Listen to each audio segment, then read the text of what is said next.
Greetings and welcome to the latest edition of the Entheogenic Evolution podcast. As always, I am your host, Martin, and I'm happy to have you with me today. For this week's episode, I have author Gillian Lepisto, and she is here to share all about her new book, Entheogenic Earth, which is a beautiful illustrated compendium of information about a wide variety of psychedelic plants and mushrooms and all kinds of stuff that you find all around the world, and is a deep passion project for Gillian. And we talked all about it the other day, as well as the inspiration behind it all. And we're going to be sharing that with you here on the podcast. But of course, first, let's have a few announcements before we get into this week's interview.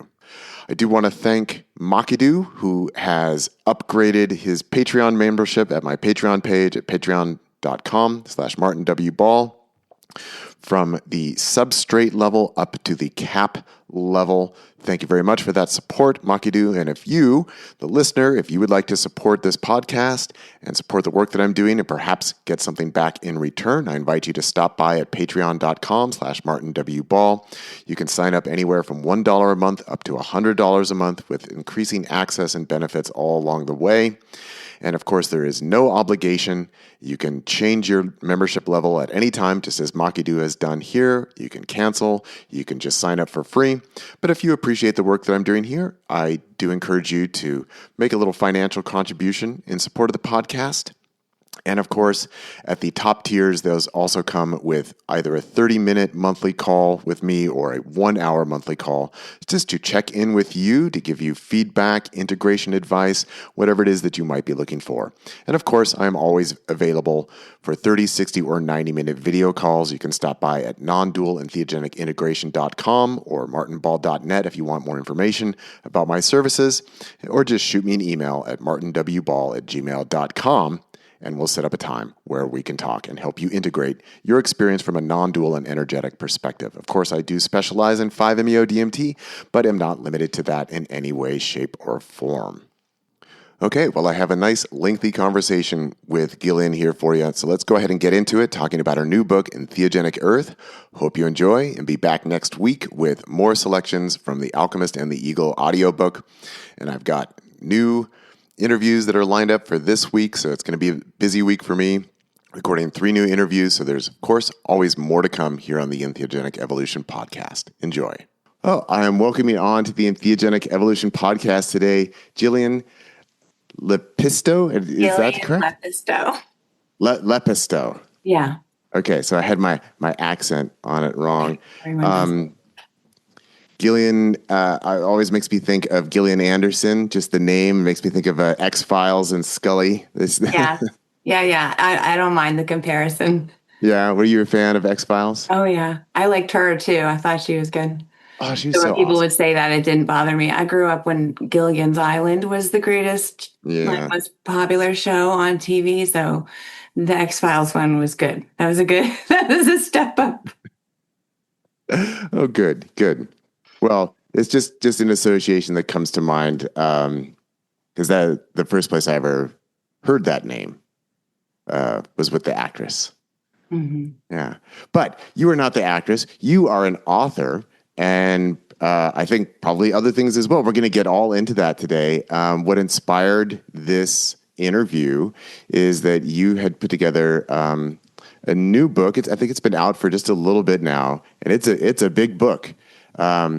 This is I'm just scrolling back. I've got the PDF open here on my desktop, but it's the Entheogenic Earth, a modern mystic's journey through visionary medicine and indigenous traditions. And this is it's quite the compendium of information. It's really jam-packed with a lot of different information about, you go through ayahuasca, bufo, changa, datura, DMT, mapacho. I mean, the list just goes on, and you've got lists and tables and questions and writing prompts and all kinds of images. There's just all kinds of stuff going on here. So I thought, well, this will be fun. And we've got a lot to talk about here.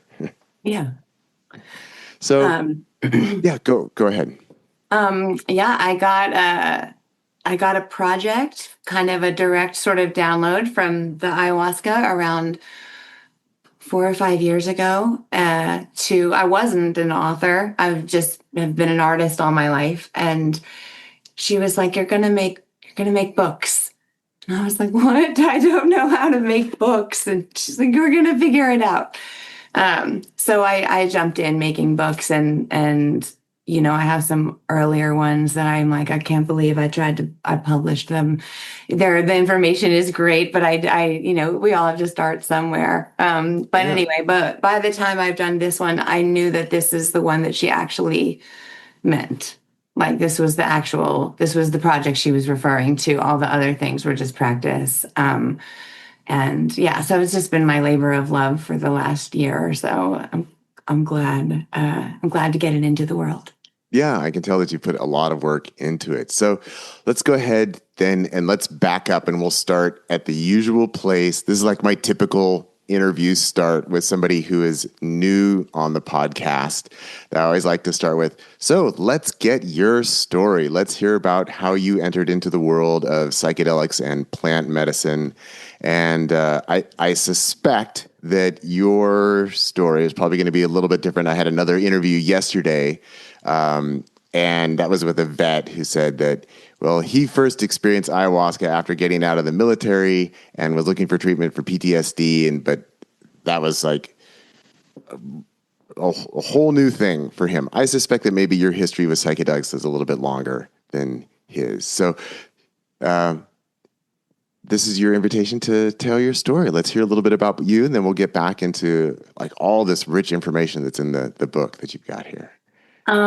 Okay, well, I do have a very long history with psychedelics, but it is, I kind of run the gamut of ranges of how you can work with psychedelics. Mm. I had an incredible trip on LSD when I was 13 years old that, blew my mind and proved to me there was God and all this stuff. And so kind of like, I had that covered.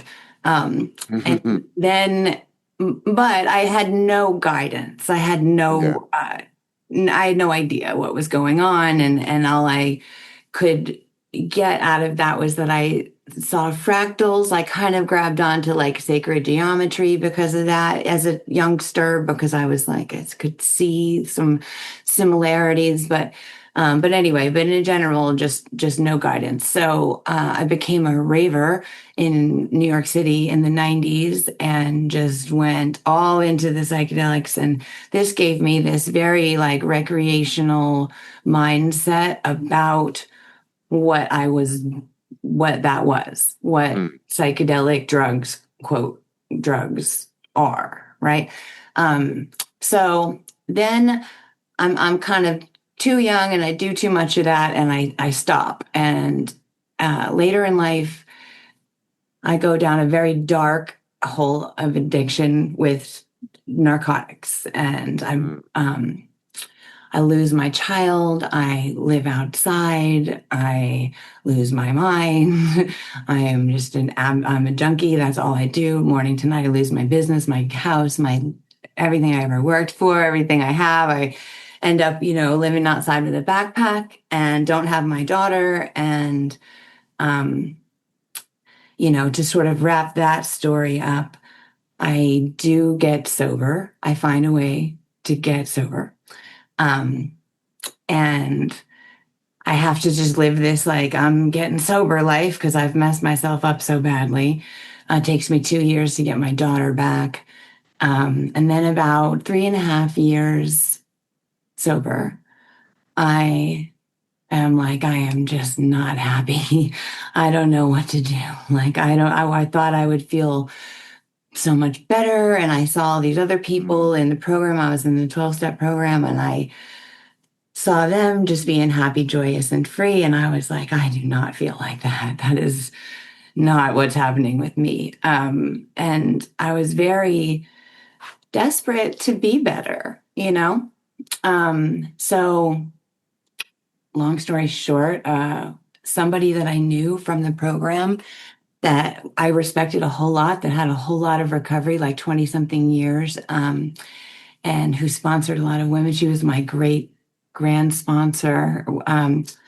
She left the program for plant medicine and completely just broke free of this 25-year career in the 12-step program of Memphis, Tennessee, where I am. And my husband, who is a very dedicated yogi and psychonaut, I was getting sober in the 12-step meetings, but my husband was getting sober at yoga and with psychedelics in his own way, in his own personal practice, which is very, very deep, right? So when this happened and he heard about it, he was like, you need to go to her. Like, you need to go learn whatever she's doing and see what that's all about, honey. Yeah. Yeah. So I do, and she offers to help me, and this starts a very long, very profound relationship that I have with her, diving into actually healing with psychedelics. And I'm on a lot of medication still. I'm on Wellbutrin and gabapentin and all this stuff because I'm just a disaster mentally still. So I start off with, gentle things like mushrooms that helped me get off all all the medicine, and sort of prepare me for being able to take big doses of mushrooms where my life really started to change. And the mushrooms made me fall in love with what was possible with healing. And also I was like, wait a minute, I'm going to take shrooms, and she was like, no, don't ever say that word again. Like, that is not what you're doing. I'm so sorry like you need to learn, you need to learn. So I did. I started to learn. Like, I started to learn what psilocybin was. I started to learn the science. I started to learn like the magic of mushrooms and like what it was doing for me. And I got off all the medication. My life sort of rapidly changed over the course of a couple of years, like dramatically. It led me to all the other, I had one at a time, the medicines came into my life, to sort of help me shed another layer of all the stuff all the baggage that I had been carrying. And teach me about what that even was. I didn't know what an energy body was. I didn't understand I could purge something out. I didn't understand, why I was hurting myself so bad, what was really going on with me. So I started to go within and, sort of caught up to my husband on his journey. And then we found a psilocybin group, ceremony group that we joined, and COVID happened. And we had a lot of time. We had a lot of time to like really explore our consciousness. And that's what we did. And I decided I had been a graphic designer, and most of the time I had been doing website and graphic design for spas and medical spas and cosmetics and things like that. And the plant medicine, I had to change my life. I had to change so many things about my life. I was like, I can't do this anymore. What am I going to do? And I went a little crazy for a while. I was like, all I need is the air. Like, I'm perfect. Life is perfect. Because when you first find liberation from all these, you talk about this a lot, that there's a wide range of experiences that people can have. Some people have an easy time coming to these medicines. Some people have a lot of resistance. And I had a lot of resistance. Like, I had an enormous amount of pull, but I also had so much fear that my resistance would just make my process, long and difficult and messy. And I was always the loudest one in the room for a long time. And the one that would be crying the most or having some come apart about whatever. But I was like little, some quickly, some slowly, but I could tell after a little while, like, wow, I am really healing. Like, I feel completely different as a human being than I did as a child or as a teenager or in my 30s, or like, I feel really good. Like, so I started to just dedicate myself to learning about what was actually happening, pharmacologically and the history of it. So I could try to teach about it, mostly to my daughter. But through that, the books started to come. Mm. How old is your daughter? She's only 15. But she watched this happen to me, like Yeah. she watched, her father died of an overdose when she was 3, a heroin overdose. And then I lost her. So she's been on this whole thing with me. She watched me come off the medication. She watched me find the mushrooms. Like she watched me, kind of lose my entire capitalistic mindset for a minute and just want to be in the garden. And then she watched me come back to Earth. You know what I mean? Yeah. Yeah. Yeah. So Well, I'm glad that she is still a part of your life and that's been part of what you've been able to heal through this process of going through kind of facing that inner darkness, purging that, transforming that, and then, grounding into a new life for yourself and to be able to regain that relationship with your daughter. It's very beautiful. I'm very happy for you. And thank you for thank sharing you. all of those details. Yeah, yeah. You're welcome. So that was definitely the impression that I got from reading through the book was that, wow, you've worked with a lot of things here. You've gone deep with kind of a lot of these medicines, so that the book itself kind of presents as kind of a guide and is sort of a catalog of all these different medicines and the different experiences. And as I mentioned, there's tables, there's charts. You've got things lifted out, like here's comparisons of like dosages and durations and experience and effects and things like that. And then there's also a lot of your own narrative of your own experiences, of working with these different medicines. So it kind of catalogs your own journey in that sense as well. And Mhm. then presenting, here's information for others who might go on in this process. And I can obviously tell that you do have, an artistic background in here. And that's something that I wanted to talk to you about was the art and the images and things like that. And yeah, there's a lot here. So let's talk a little bit more about the birth of the book and the process of writing the book. Because again, there's a lot here. There's quite a bit here. So in reaching that point, you said that you had done a couple books before that maybe they were starter books. And Yeah. now this is the one that maybe you're really looking to get into. Yeah, let's talk about the genesis of this book. Okay, so I think that the genesis of this book was pre-birth, and that when I was designing my life, my little sliver of this life as me, as Gillian, I knew that I wanted to be alive for the birth of AI because I'm able to create the images that would take me just like a year normally because I went to art school.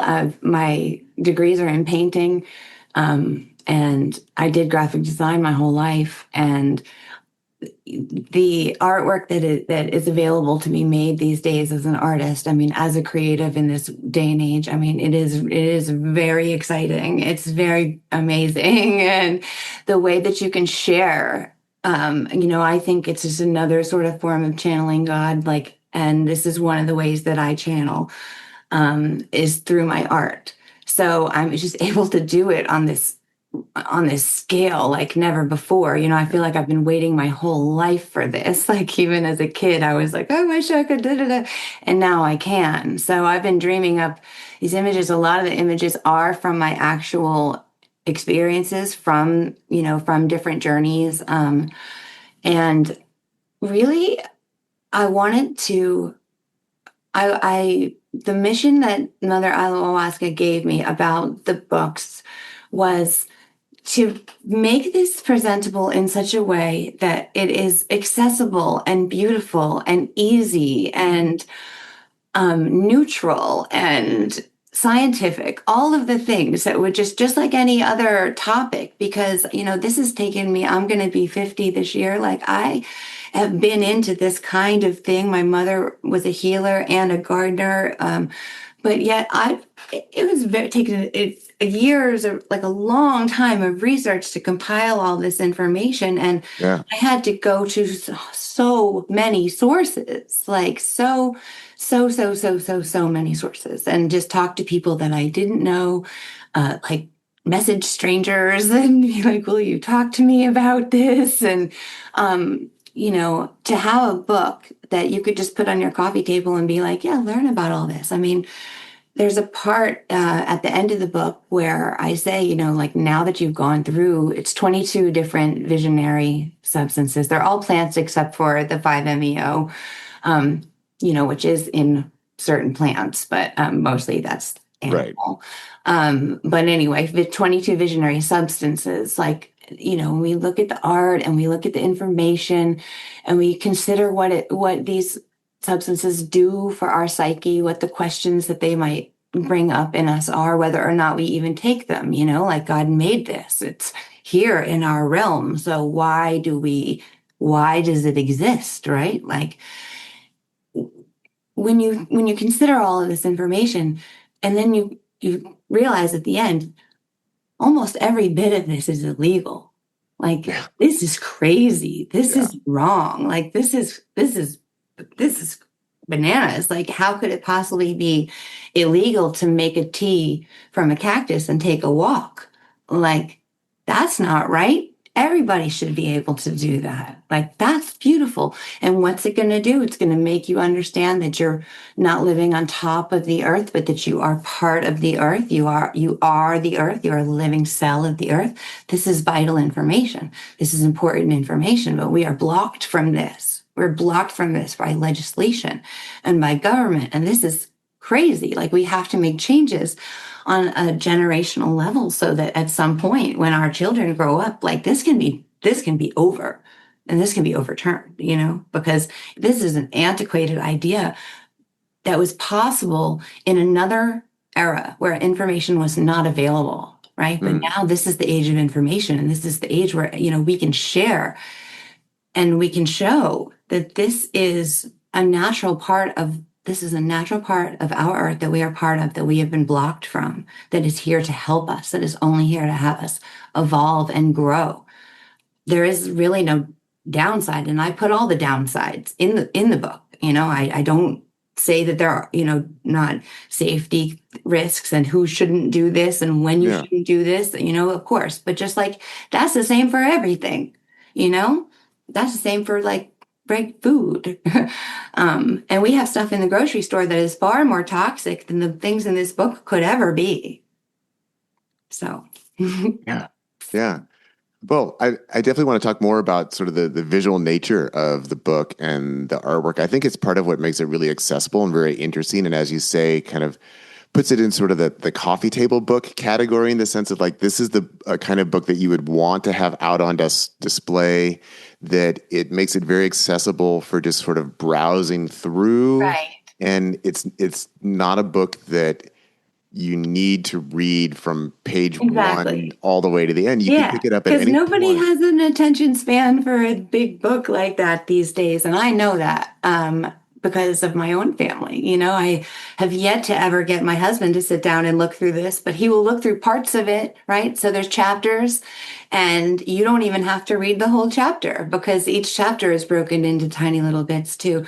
And I think that from the illustrations and from the artwork, you're taken on a visual journey. Like each chapter has its own visual language dictated by the nature of that substance, So if you've never taken,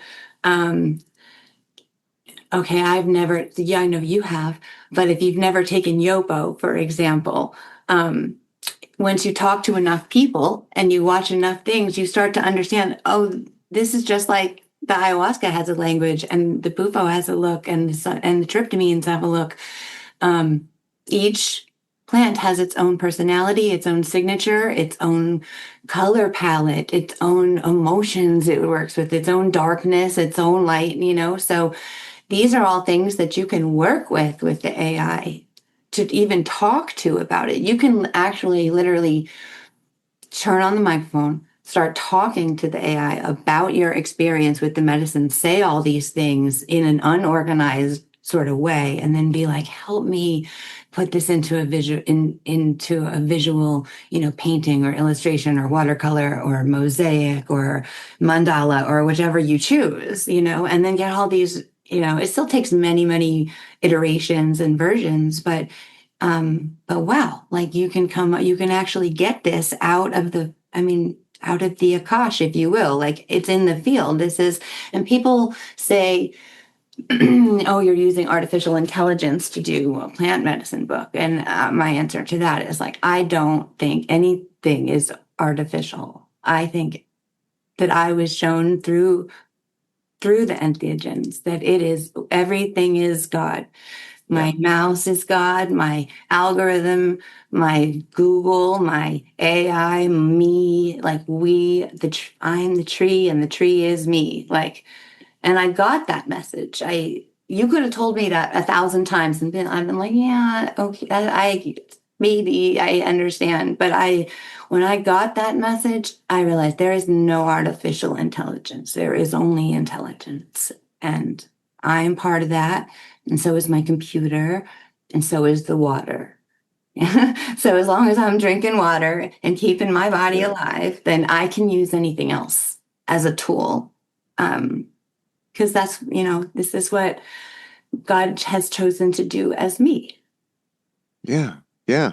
Well, I just want to like throw some support behind that because I do think that within the psychedelic world, I think that there is a bit of a bias against technology and even a bias against synthetic molecules. Right. With this, everything's got to be organic or from the earth. And, one of my little catchphrases that I've thrown around for a long time is like, there is no part of reality that is more God than any other part of reality.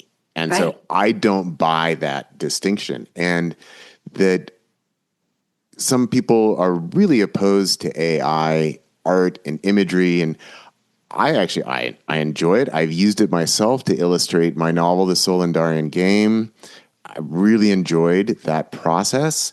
I like things to be labeled when AI is used because here's where so this is just like a personal gripe of mine that's not related to your book or anything, but it was a personal gripe where I do a lot of bird photography and I like appreciating other people's bird photography, particularly on Facebook and Instagram. And there was, when the AI art programs first came online, the bird photography groups and pages on Facebook were just inundated with AI generated images of birds.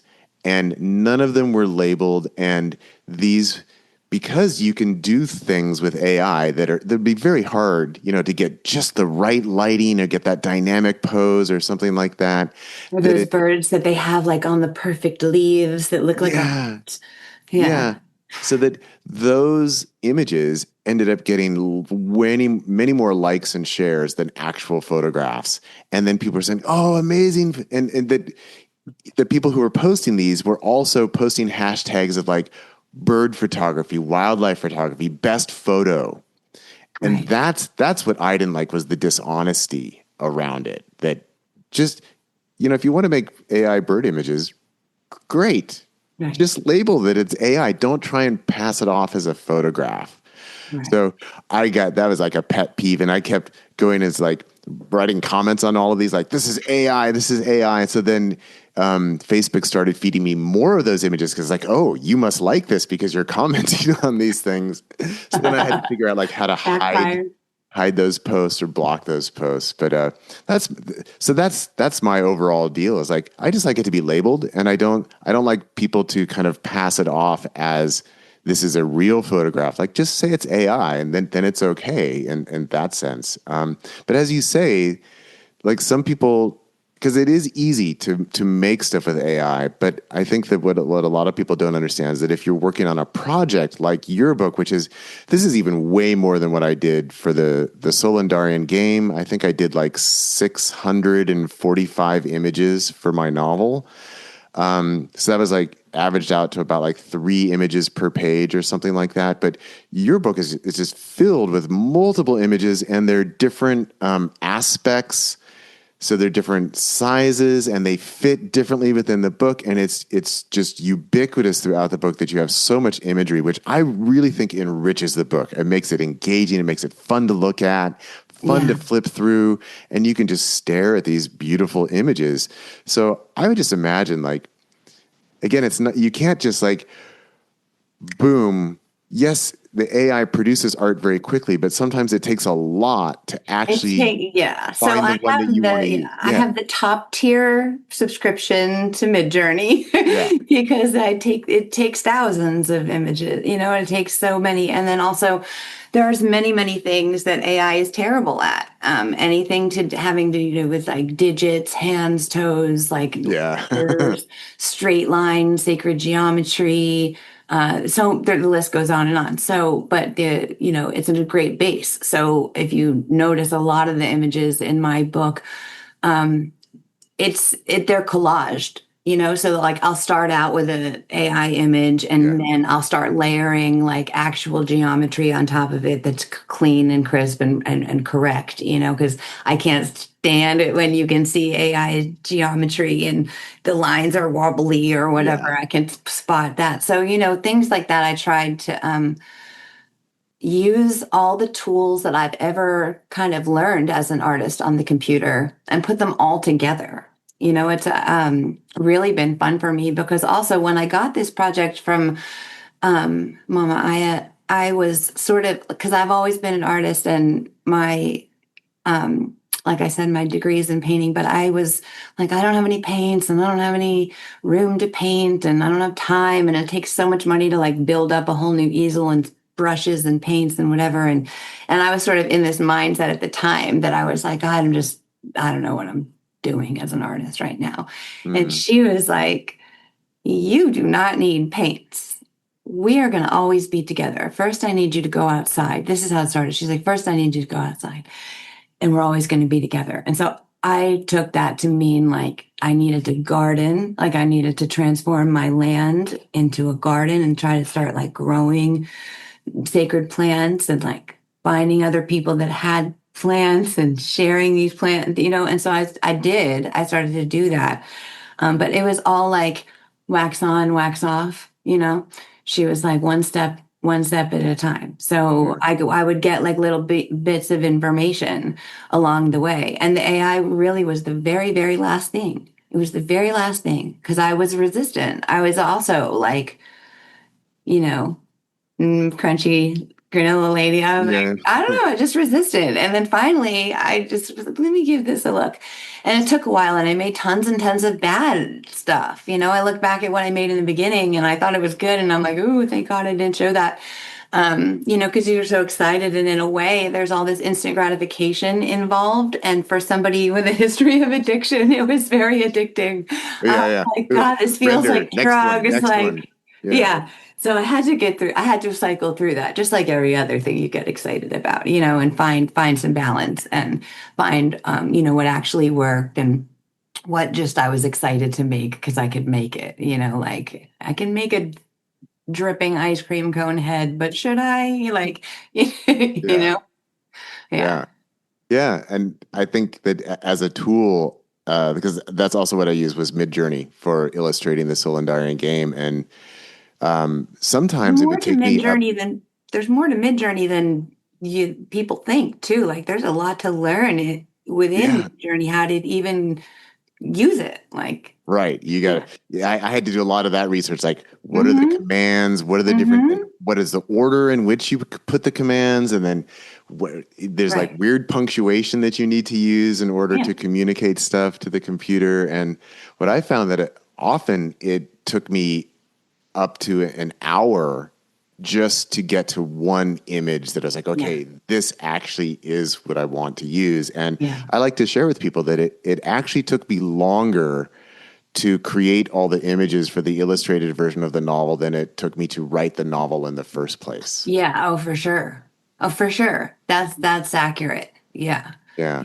because information is just that's research and typing and whatever, but the creative part, you know, can go on and on.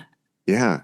So with the book, you also have a lot of photography in here. So is this your photography? Like, for example, I've got page 16, and this is ayahuasca, and I'm just seeing a lovely ayahuasca vine on a tree, and then we've got the tea boiling there.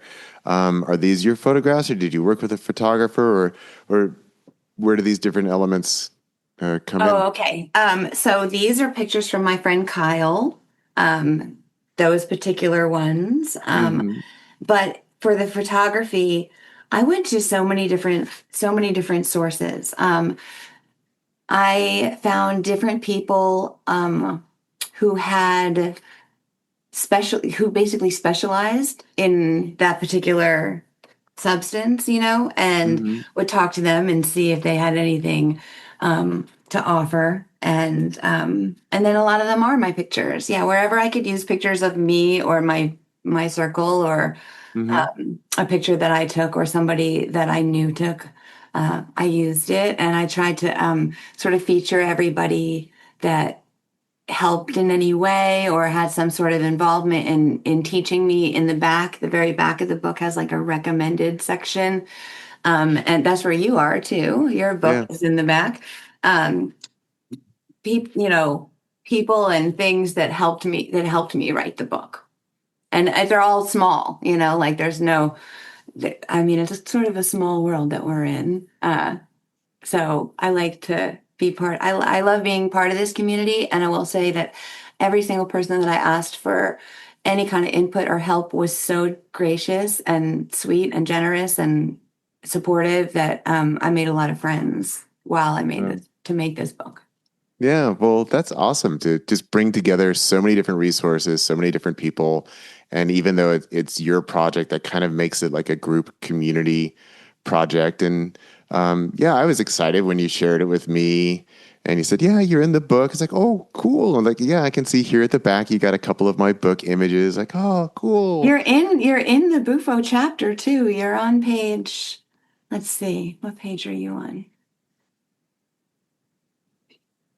You are on page, I don't have my glasses. 64 at the top. Yeah, yeah. Yeah, So yeah. actually, since you brought it up, there's actually a couple little errors there. Oh no. I showed it to you before I published it, didn't I? Yes, I and did. I should have said something at the time, but I didn't because but I'm sorry. I should have said something, but It's okay. You have to tell me what to fix. okay, so here That's why I sent it to but you actually first. it inspired a correction. So that was one of the things that was good. So um one is just what minor where it does you write that I've been influential particularly around bufo secretions, and actually it's just the opposite, that I've more promoted the pure molecule of Oh, 5-MeO versus okay, bufo. I do know that. I should have Yeah. said it in that way because But I mean, like my husband and I are huge fans of the Shulgins. That's our code name, is yeah. we're the Shulgins. And yeah, the synthetic molecule is what we have to do. We just have to. There's no other way going forward, really. And yeah. Okay, Yeah. I'll make that correction. And then the other correction is and I'm going to blame Amazon, and I'll explain why.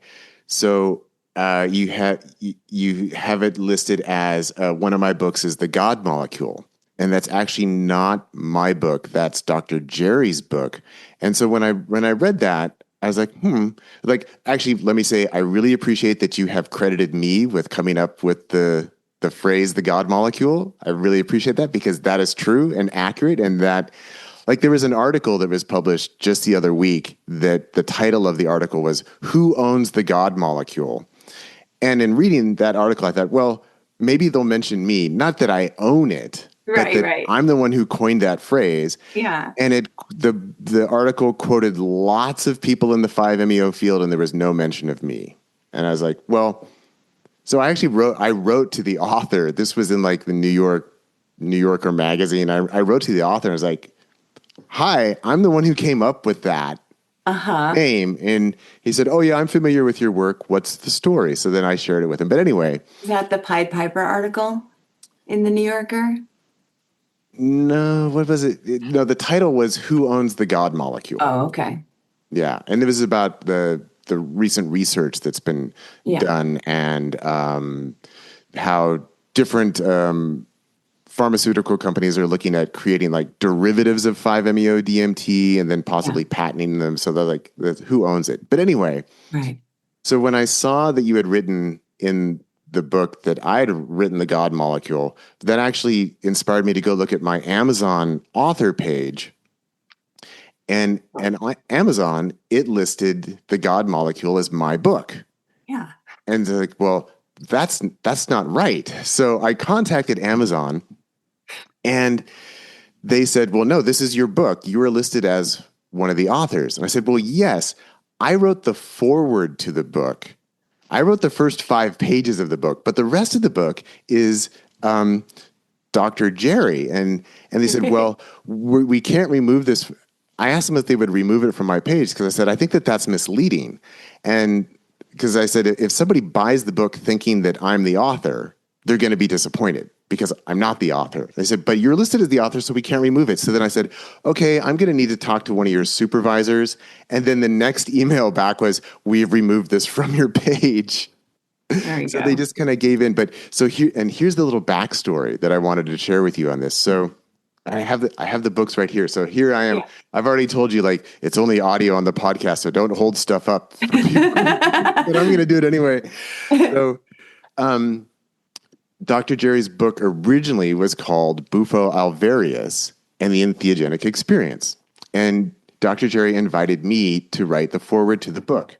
So then here's what I wrote in my foreword was 5-MeO DMT, the world's most powerful entheogen, the crown jewel, the God molecule, the tool that allows us to experience the fullness of that which we truly are, the divine light of God that is the source and substance of all of reality, the revelation of that which truly is. This is the story of one man's journey into the pure light of being. So anyway, that's the foreword that I wrote for him. So it used to be Bufeld Various and the Entheogenic Experience. Then his publisher renamed the book The God Molecule, My Journey to 5-MeO DMT and the Spiritual Path to Divine Light. So basically they used Cool. my foreword to retitle Yeah. the book. And then I got listed as one of the authors, and then it was on my Amazon page. And that's how it got listed as my book, but it's not my book. And Okay. personally, I was disappointed when his publisher used that because I had been intending to use the God molecule as a Yeah. title for my book, which actually became Entheogenic Liberation, Mm-hmm. that's a good title too anyway. But I was going to use that, but then his publisher used it. It's like, oh, they took it. Oh well. But anyway, so that's just the little minor error is that I just wrote the foreword to the book. That's not my book. And yeah, I more promoted Synthetic 5 than Bufo. But other than that, thank you for including me in your book. I really appreciate that. And I really You're welcome. appreciate that you mentioned the Entheogenic Evolution podcast. Here we are. And Yeah. that you properly identified me as the person who came up with the phrase of the God molecule. Because I've also seen that attributed to like Rick Strassman or to other people. And it's like, no, I did Yeah, it's that. different. He did the Yeah. spirit molecule. Yeah. Yeah. Yeah. But Well, yeah, it's a small world of educators and people that are really like dedicated in this space that have been around long enough and to really be good, really be good teachers, and you're definitely one of them. oh, well, thank you. I appreciate that. Yeah. So let's talk about how did you decide? I think this is kind of a fun question. Like, how did you decide like what comes first in the book? Like creating the order. Did you go alphabetical? Yeah. What created the order? So it started with with smaller versions of each one, and it wasn't alphabetical. It was just psilocybin. And like I said, when I was telling you my story, I had to start learning about the psilocybin because So, well, let me back up a little more with my story. So Sure. the very first thing that happened to me was I did NNDMT, and it was like it reset my life. It reset me as a, a soul on planet Earth on this journey as me. All the words that one could use, like I think, to quote Terrence McKenna, like I could have died of shock and awe, or, you know, Yeah. I spent a month just crying because not because anything bad had happened, just because I was so amazed and I was so Mm. confused and I was so I was pouring through religious books and ancient texts and like trying to find what had happened to me.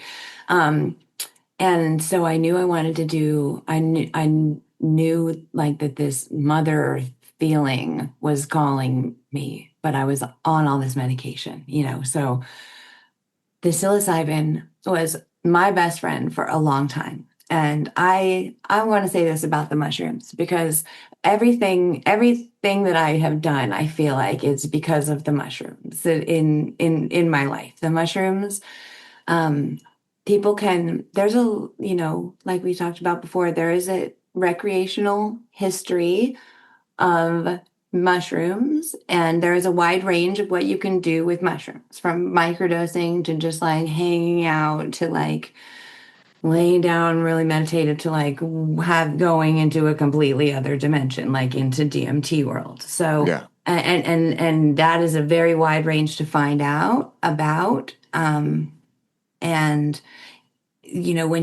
when I got up to the higher doses, um, I felt like I had found myself. Yeah. I really found what I had been waiting for. I found what I had been missing, but I was still on all this medication. And I will say this about the mushroom. Like, I think that I got this message in Journey from the mushroom itself. It spoke to me and it said that it is the architect of nature and it is the protector of this realm. And it is the protector of all the other plants, and that they know this. Even the mother ayahuasca bows to the mushroom because the mushroom is the creator and the eater, the destroyer of this realm too. And so through the mycelium and through the network of this earth, all the plants can come through the mushroom. Anything and everything can come through the mushroom.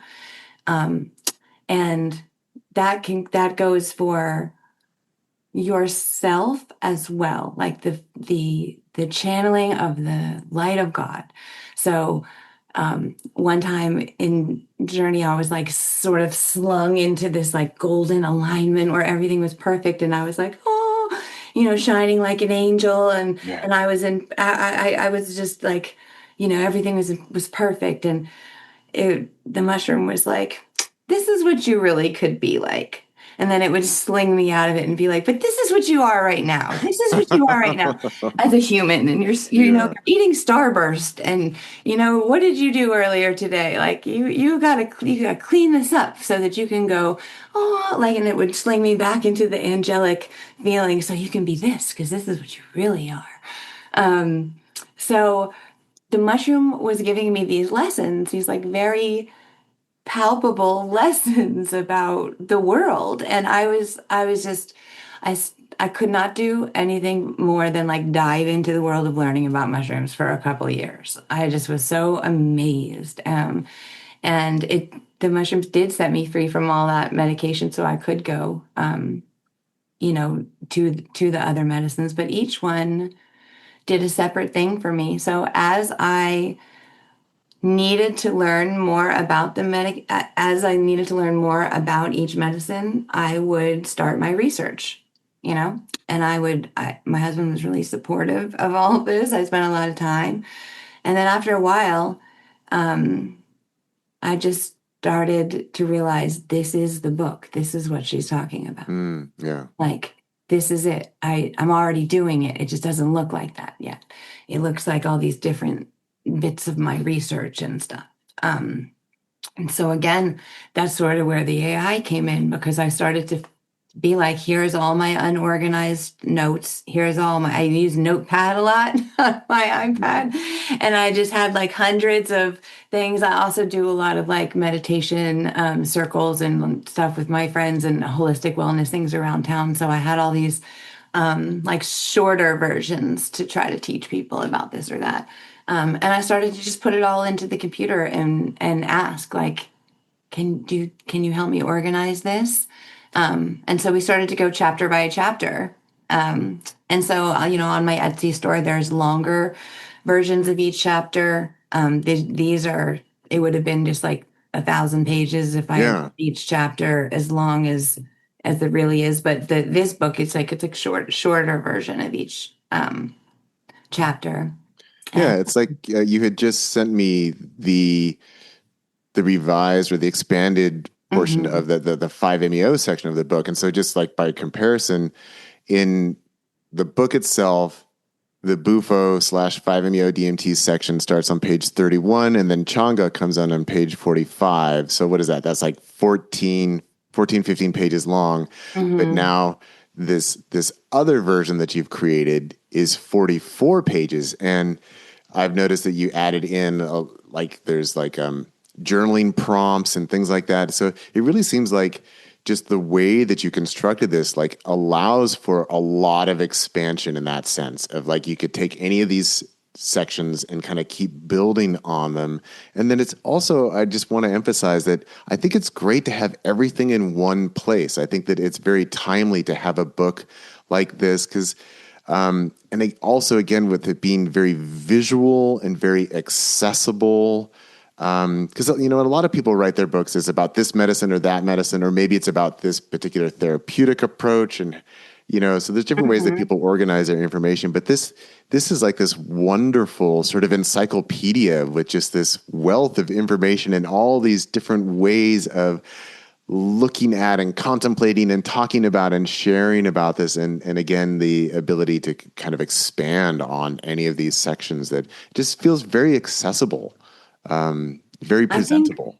you know, um, at the time that I sort of started this, the word integration really wasn't a thing yet, but we called it the ceremony after the ceremony. Hmm. um, but I had so much attention and help with my, quote, integration process, which I really just feel like was therapy. I had so much therapy. And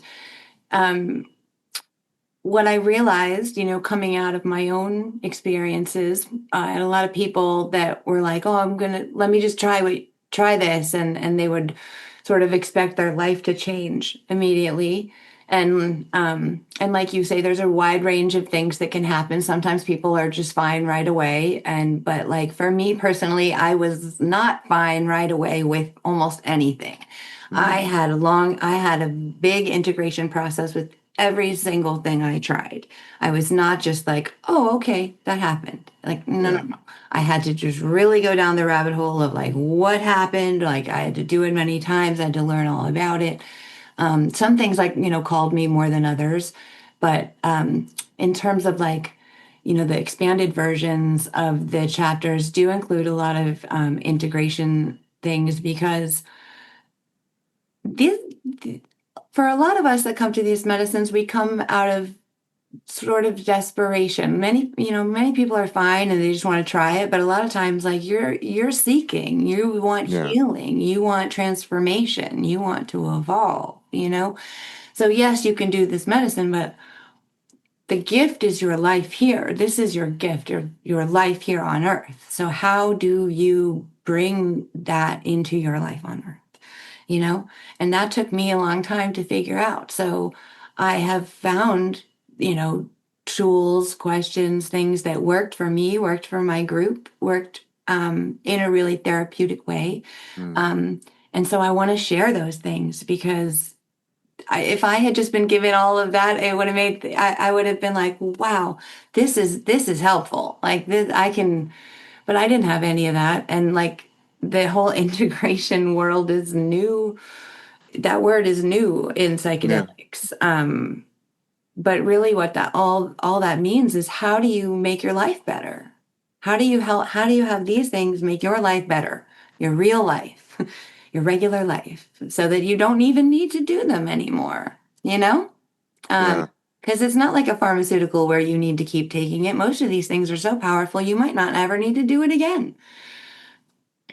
Yeah. And I really love that that's an important part of the book that, and also in the expanded chapters of bringing in that integration, bringing in that idea that, yes, these are cosmic, otherworldly visions and experiences. And like, yeah, psychedelics are really fucking far out. There's no doubt about that. But when we're really, quote, integrating them, it is about what is the benefit that I'm bringing to my personal life? As you say, like, my life is my gift. This is my gift of being. I get like this little window between birth and death to have this experience as the person that I am. And yeah, it's great to go to all these cosmic spaces, but it really, like, especially with you sharing your story of having been an addict and being homeless and like losing your daughter and losing yourself, that it's not just about how far out can you go, but it's about how deeply into my life can I come in and live in a way that is healthy and balanced. And this is just audio, so no one can see this, but just me seeing you here on the screen, you look beautiful, grounded, integrated. You look very healthy. I would never look at you and say, oh yeah, she lived on the street, she was an addict. And so that, I think that's not that we want to judge people by their, just physical appearance, but I just want to say that you look healthy and integrated. You look like your life means something to you, and that you receive joy and value from that, and that it's just kind of beaming out of you in our conversation. And I think that that's the real gift of working with these medicines, is Yeah. about how do we make a better life for ourselves Yeah. and live with ourselves in a way, like you were saying, like with the mushrooms, like we are all just these beautiful bursting beings of energy and light, yet we live in a way that maybe clouds and obscures that and prevents us from being that most authentic version of ourselves.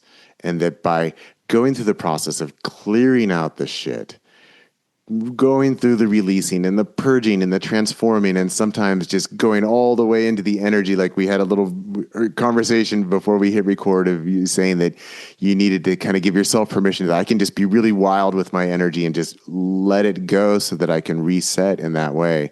That's all about how does that bring us into greater alignment with ourselves here and Right. now. Yeah. Right. So one thing to expand on that, the psilocybin group ceremonies, I cannot underestimate what that did for me, for my life, because I'll just use this as an example. The noise that I would make that you just referred to. So I would cry, and I would, we were all like, safe on your mat. Everybody's on their mat, but like I'm on my mat, like I'm in the ocean, like Yeah. I'm in my space, but I am all over my space, and I'm just doing all this stuff. And I had this one journey, and it was very sexual, and I was like, I could not help myself, and I was like making love to this pillow the whole time, sort of. And half of my brain is like embarrassed, kind of, because I'm Yeah. in this room full of people, and then the other half of me is like, you have no choice, this is what you're doing, like you gotta go with this. And so, but during the journey itself, I spent a lot of time like sort of wrestling with that in my mind. Like, there's men in this room, like you have to stop, like da, da, da, Yeah. Yeah. and I was like, just I wasn't being crazy, but still, yeah. And then afterwards, everyone was just like, oh honey, like you were so pretty, like that was beautiful, you okay, like. And I was like, oh my goodness, wow, this is different. Like, I spent my whole life being self-conscious, picking Mm. myself apart, finding every little thing I could do wrong, not seeing any beauty, thinking I was ugly, like making every little thing wrong with my body, and then here I was in this room, and I have a bucket like I've thrown up all night, and everyone's like, oh honey, you're this that was so pretty. And I Yeah. was like, oh my goodness, I can't do anything wrong. I am okay to just be me. Yeah. And so, yes, I took mushrooms, but like it was the experience of going through this journey with other people that gave me this liberation to never be embarrassed again, to never cut myself down like that again. I got this radical permission that like I could do no wrong. I was fine. Whatever I wanted to do.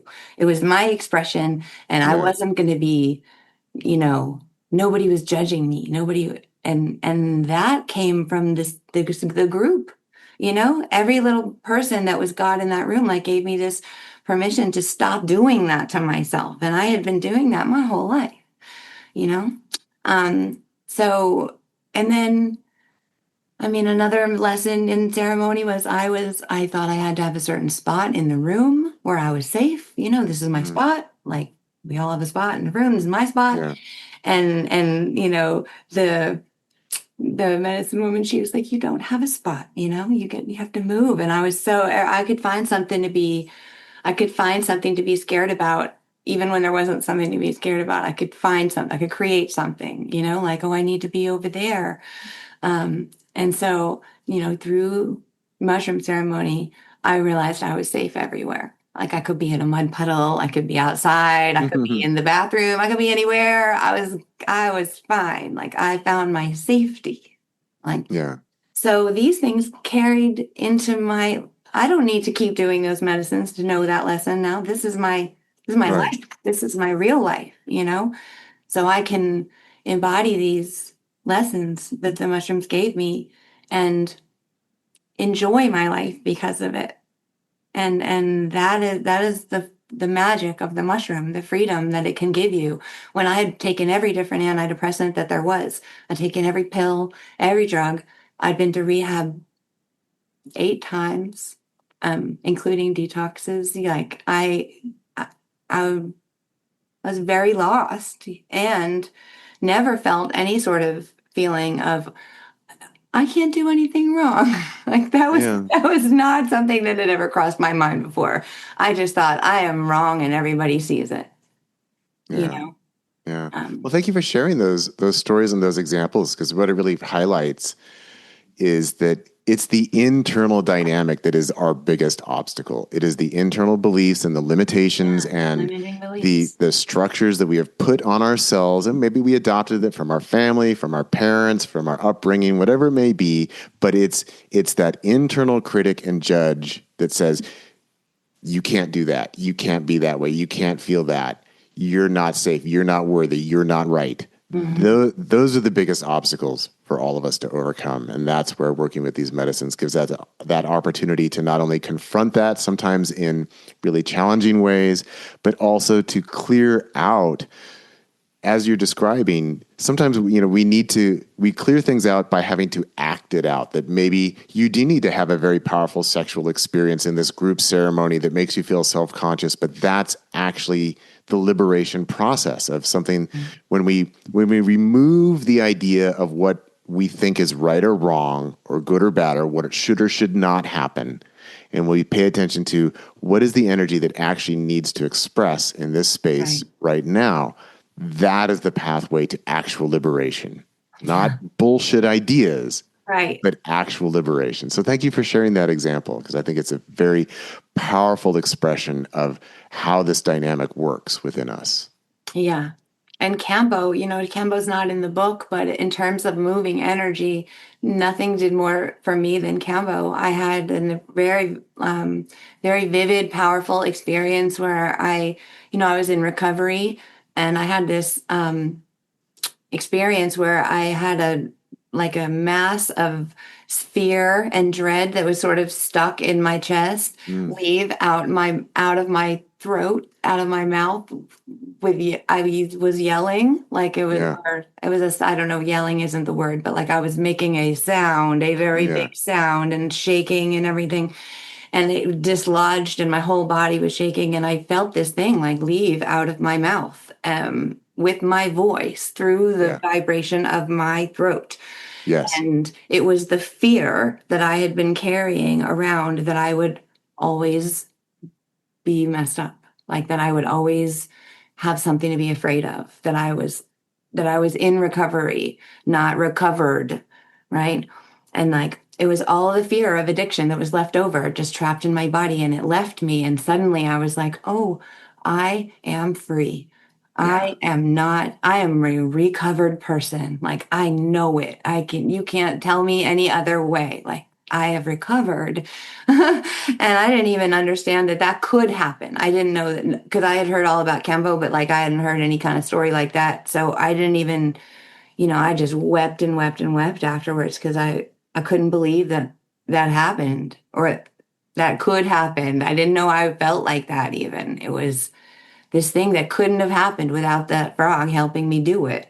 Maybe Yeah. it could have, I don't know, but I don't know how and or where, but it was a very physical process and Yeah. um, from the outside looked like something like my husband didn't want to do it and saw me get all, completely swollen for the first time and be like, Yeah. what's happened to you? And I'm like, nope, I got something I got to get out. Like this is, I just knew it. Um, but all these things really work together. And if you're seeking a way, God is going to find a way. I mean, I did all of this in Tennessee. All of Yeah. it I did in Tennessee. Somehow it found me, like this is just my process. This is just what worked for me. It's not what works for everybody. It's not, I had no idea that anybody would ever be upset that I did all this in Tennessee. I've had people be like, how can you write that? You haven't been to the jungle. Well, I understand that, but I also write this not from a perspective of somebody. I'm not indigenous to the jungle. I did get the message from the medicine that, like, I was born in Manhattan. I am born from a different jungle, and I'm human woman just like the next. So Yeah. I'm here to learn with the other women of Earth. So I'm not writing this in terms of, I'm the world's expert in anything. I am just an artist that's here to share something that I fell in love with. Yeah. And that's beautiful. That's beautiful. And again, I just want to comment on what you just shared there about how, because this is a factor that I always like to emphasize that for me, the entheogenic work, and even with combo, it's about the energetic work. It's about the embodiment, the somatic process. It is about the freedom to express with our voices, with sound, and how we're choosing to allow energy to be embodied and moved within us. And that it's for me, we can get lots of great mental insights and breakthroughs and things like that on 5-MeO and the other psychedelics and all of this. But for me, it's about that energetic embodiment process that is actually moving the energy. It's actually transforming that, as you said, that as you're letting out this yell, that actually is that final addiction block that's coming out. And it's Mm-hmm. not because you changed your beliefs. It's not because you chose to have a different self-image. It's not because you had some insight. It's actually the insight is like, oh my God, I'm releasing it right now through this sound. Yeah. That it's something that you have to do it. You have to embody it. Yeah, It's you an have to do it. active process. Yeah. Yeah, you have to try it. And people ask me, what's going to happen? I'm like, well, whatever you think is going to happen is not going to happen. Yeah. It won't You be can be that. sure of that much. But you just never know. And I mean, it's just like our fingerprints, like we are all different. Everybody's experience with all this is going to be different. So my journey through all these things it just looks like mine. It's just Yeah. mine. Like it doesn't follow any sort of formula um, other than the the expected results that these things really do work happened. It really happened to me. Like I'm a living example. I could show you. We're not on a screen, but like I could show you a picture where you would not believe that it's me. It doesn't. Mm, It's me, but it doesn't. You would not think so. And on the 11th, today's August 7th. I'm sure this podcast will be after the fact, but the yeah. 11th, I'll be sober 9 years.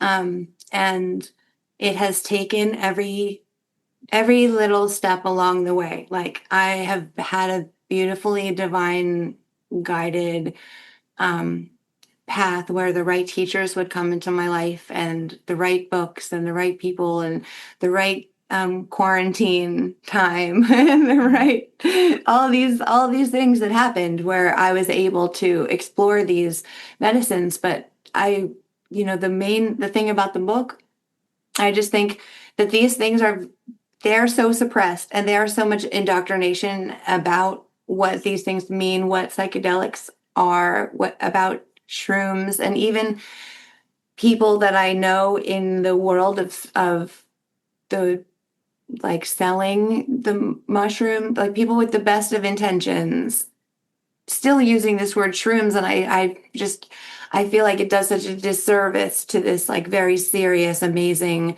medicine, because it's so intelligent, in fact, that it understands when you're a kid and when you're playing with it. It does that, right? And then it understands when you're a grown person and you need real help. Like it understands where it is, what you're doing, all these things. Like, and we don't respect it. We don't. We call it shrooms and we put it in these packages with these stupid labels and make it into this like toy situation. Like it looks like, I don't know.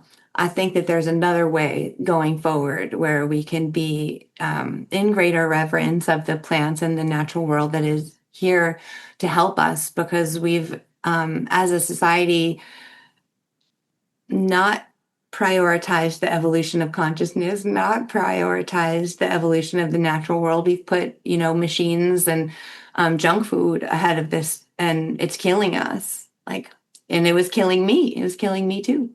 But there's a lot available to us. There's a lot available to us just that we can grow in our own backyard. Yeah. I mean, it could be illegal to, but it's your yard, right?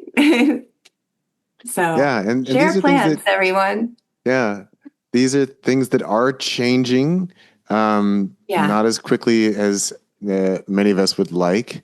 But I mean, I'm just kind of amazed that, yeah, you're in Tennessee and that you've been able to experience these things that, I'm a West Coast guy, right? A West Coast kid. I was born in California. I've lived my whole life on the West Coast.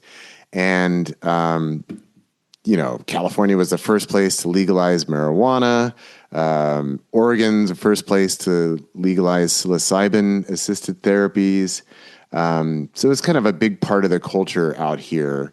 Though, I Mhm. mean, I wasn't raised like a psychedelic kid or anything like that. I mean, I was raised very mainstream in Northern California and, first discovered cannabis when I was 15. I was like, oh, I like this. This is amazing. And then first experienced psilocybin when I was like 18. But yeah, I wasn't raised like hippie counterculture or anything like that, just very mainstream. But anyway, there's always been a lot of access out here. But I'm always like, was interviewing yesterday someone who was in Omaha, Nebraska, but he does his ayahuasca work in Peru. Mhm. But I commented like, yeah, I don't have a lot of interviews with people in like Middle America because that hasn't been a nexus for this. At least that had been my understanding. But obviously things are different. So you've been Well, able to, yeah, go ahead. my work was just done with a small group of people, Yeah, like it was not with a church. It was, I mean, people were go church adjacent, or if you will, but um yeah, it was with a small group of people, and I was very blessed because I got a lot of attention. And when I sort of was cycling out of all that, I realized that my process with all the attention that I got was what made it work. That if I had just taken the medicines and then gone home and not had like all this attention, all this, counsel, it would not have worked. And because I had a therapist that was completely dedicated to me, that charged me nothing, and I went to her house every Tuesday from 9 to 12 for 2 years just to talk about what was happening to me Mm. in medicine ceremony, not to do medicine, just talking, right? Just to talk. I mean, and that I had to re-examine. I mean, my relationship was a mess with my husband. We didn't really know that at the time. We were okay being not okay, but Yeah. I just had so many areas of my life that I had to re-examine and like flip over and ask myself like all these limiting beliefs, like where am I lying to myself? Where is this story not true? Like where am I holding myself back because there is no bad drugs either, like just me, my relationship to things that's the problem. My husband's a chef, and so at some point it was like, oh, we didn't want to cook with alcohol or whatever. And then it was like, okay, why are you doing that? Like, what is that? What is that about? Because underneath everything that you hold back yourself, there's a belief, and somebody Yeah. taught you this, and somebody told you this, and then you told yourself, and it kept Yeah. on going. And so unlearning all that, I mean, honestly, that's the hardest part, right? To me, that's the hardest part of the work is even just recognizing the learned patterns, right? Because you think, oh, this is true, but is this really true, or is this just a pattern that you learned that Yeah. wasn't maybe not ever true? Um, Yeah. And getting that opportunity to unwind it and work through it. So going back to the book now, there's definitely a few more things I want to ask you about it. So I think I answered myself that I got like I had mentioned like, well, how did you determine the order? And I'm looking at the table of contents and okay, this is it's alphabetical, right? yes. And one of the things that kind of caught my attention going through is like, ooh, she's talking about Datura, like, ooh, that's a dangerous one. So there's a lot of things that Hmm. you've experienced, but you're kind of trying to make this kind of comprehensive. Um, but yeah, Datura, I'm curious, like including that because Uh-huh. it's a visionary medicine, but Yeah, it's dangerous. 'Cause it is. people can overdose really easily. Well, okay, so yeah, the chapter it is heavily about that. Yeah. This is a dangerous medicine, but so okay, the reason that I included that is because one of my teachers, one of my online teachers, is a very amazing, mighty medicine woman named Arya Inanna, and she lives out in the desert of California, and she works with Datura, and she is very advanced medicine woman. She's the only medicine person in the entire world that has the blessing of the Gwiti to serve Kambo with Iboga, and she has a very deep personal practice, and so she started working with Datura and just telling me about it a little bit, and so she started. It opened my eyes to the idea of working with a visionary plant without ingesting it. Yeah. What would it mean to just work with a plant on a vibrational level and to uh, commune with the energetics of the plant spirit without ingesting it? And I thought that was very interesting. Like that was a very interesting aspect of this whole thing because lots of these plants, people are just not going to be able to get. It's illegal. You don't know how to get it. You got to find somebody. You got to, pray about it. You got to wait a year, all the things, right? I mean, that's what I did. I started praying and everything eventually shows up, but that takes time. But, and I bring this up in the book that you don't have to eat every one of these things to have it affect you in some way, to have some sort of connection where you start to appreciate, learn about, give reverence to. It's just like when we're in the forest, the tree appreciates us looking at it. Like all the spiritual people say that can hear the trees. They just want to be appreciated. They want to be looked at. So these we don't have to take every one of these things to appreciate it, to learn about it, to bring it more into the collective consciousness, to be blessed by it, So yeah, so Datura, you can use it in perfumes and balms and dream work and different things. It's not going to be your traditional like make a tea and drink it and it'll probably kill you if you do that. But it's nonetheless like this is something else that God made. This is another It's another aspect. It's here to teach us something. Yeah. And I think it's great to include it because it is a global plant for one. I mean, it's found in the northern hemisphere all around the globe. Definitely was part of the spiritual pharmacopoeia in India, associated with sometimes Shiva. with Buddha, often with Lord Shiva. You know, he's the master of the visionary plants, and Datura is one of his big plants. And Yeah. there'd be the use of combining cannabis with Datura in India. And these days the Native American church has spread throughout North America, and so there's the use of peyote, and also a lot of ayahuasca has been adopted into indigenous communities in North America. 5-MeO and Bufo has been adopted into some North American indigenous communities, but really prior to the advent of, say, the Native American church, it's really Datura actually is the main, like if we're talking like north of Mexico. Mm-hmm. Sometimes I improperly refer to just the United States and Canada as North America. Technically, Mexico is part of North America, but I like to call that Central America. But anyway, like north of the Mexican American border, that's where all the Datura grows, as out there in American Southwest, and that really was the visionary plant that was used, and it was also known to be dangerous, like with the Shumash in Southern Mm-hmm. California. Mm-hmm. In their stories, Datura is a grandmother. She's grandmother Momoy. And Grandma Momoy, she can wash her hands and give you a tea, and that will do one thing for you.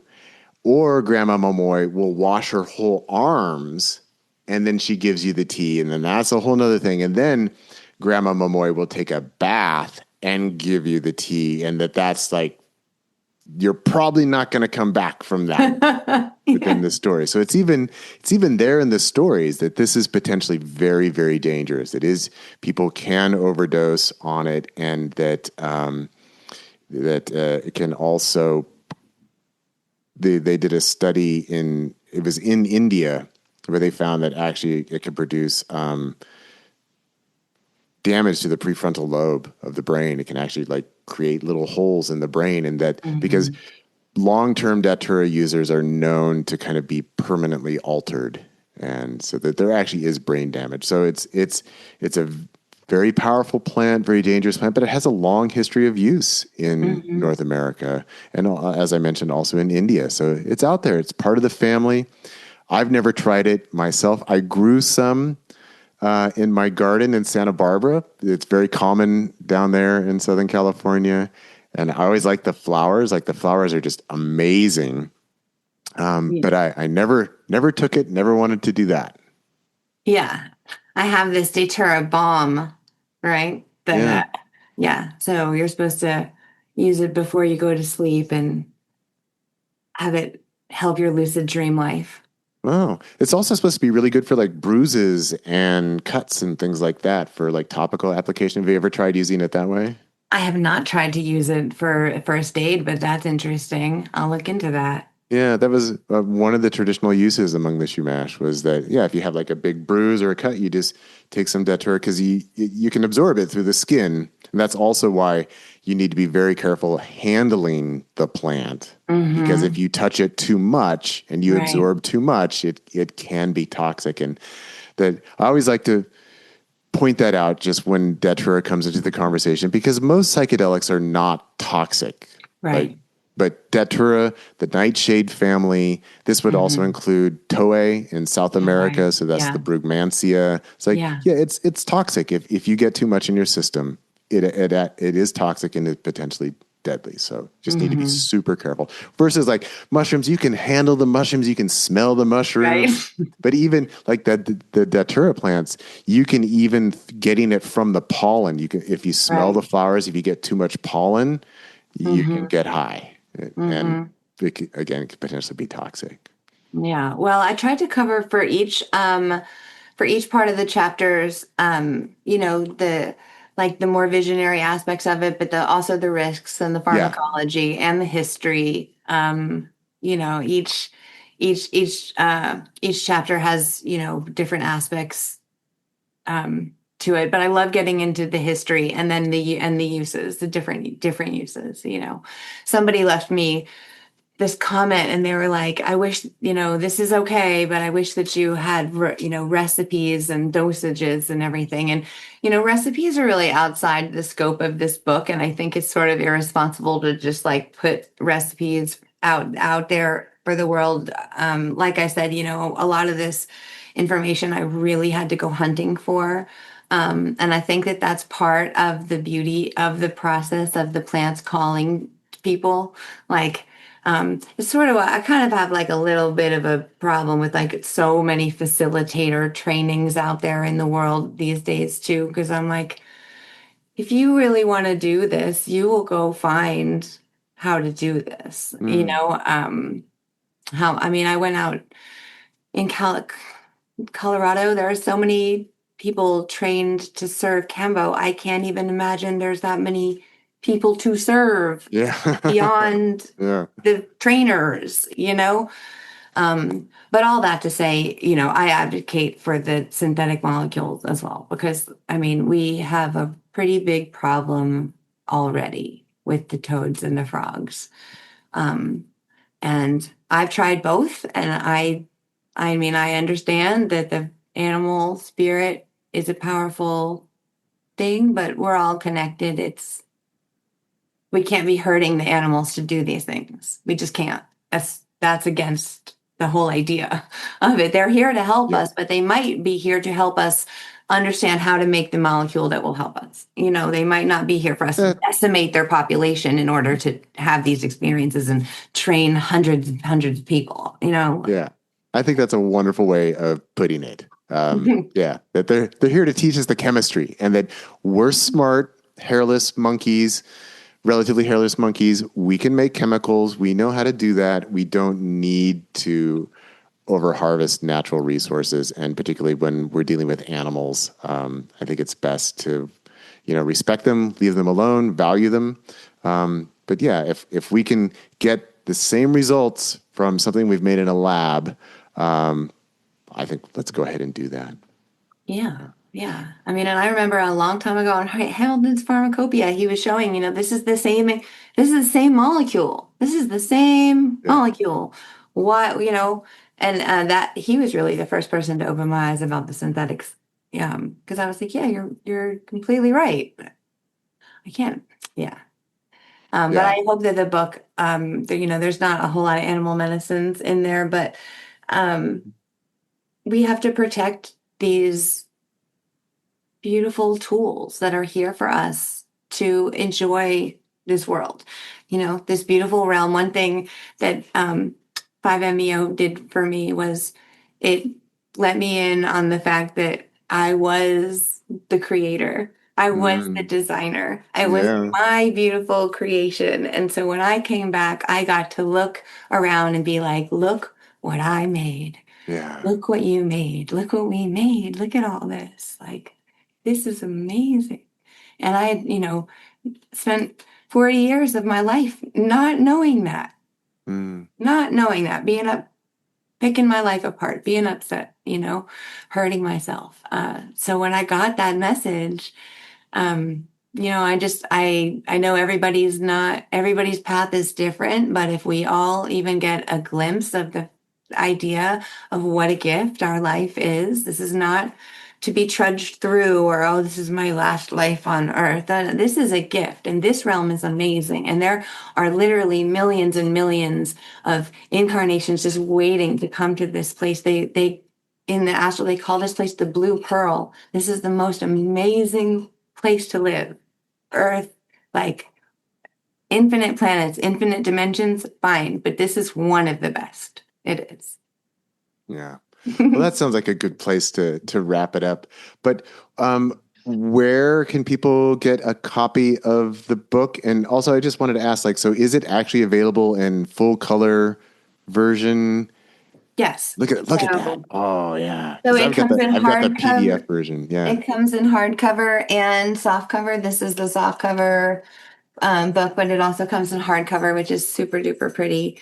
Awesome. And then if it's also available on Etsy as a download, and um, I have lots and lots of downloads on Etsy. I love to make resources for plant medicine retreat people that, Hmm. for education. And I've even done some things for homeschooling to teach kids about the plants. And the chapters can all be broken up into different downloads. So, you can share them with other people and, yeah, spread the love.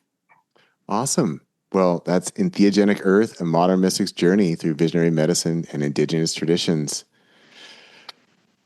Thanks so much for your time today. Thank you, Martin. Thank you so much. Yeah. And If is you there a main website that people would find you at? No, but if you just, I'm the only one in the world. If you just search for Gillian Lepisto, all my books will come up on Amazon. I have six different ones. This is just the latest one. And there's a whole lot of stuff on Etsy. Great. And then my name on Etsy is Femtheogens. So it's just like entheogens, but fem Tim Stevens. All right. femtheogens. Yeah. Awesome.